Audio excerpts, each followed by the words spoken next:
SP crime news nation.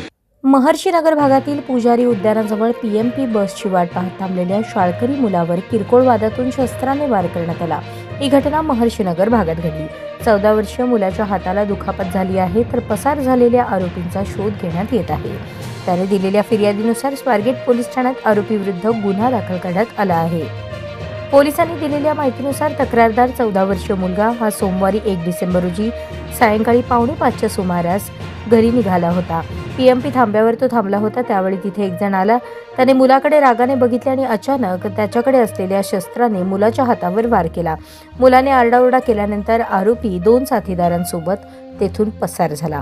घटनेची माहिती मिळताच वरिष्ठ पोलीस निरीक्षक यशवंत निकम, गुन्हे शाखेचे निरीक्षक विकास भारमळ यांनी घटनास्थळी भेट दिली.